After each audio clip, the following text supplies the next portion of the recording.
Ngayong gabi, isa sa pinakamahirap na instructions or yung commandments ni Lord is that love your enemy. So, alam ko lahat tayo dito nahihirapan kahit sino mang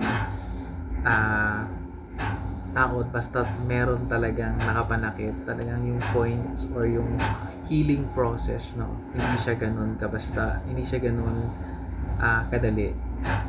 Pero kapag malawak na yung pangunawa mo, someday somehow or may iwasan mo yun kasi alam mo na na ito papunta na to sa gantong sitwasyon. So ikaw na alam mo na ganyan magiging sitwasyon, so parang iwas ka na, kaya mangyayari wala ka nang magiging kaaway, no? Kasi you yourself knows na kung saan yun papunta yung conversations na to o yung kung gagawin niya sa akin. So kaya kapag na-encounter natin yun or kapag na-experience natin yun, so tayo na mismo sa sarili natin yung gumagawa ng paraan para mapalayo tayo doon sa sitwasyon na yun.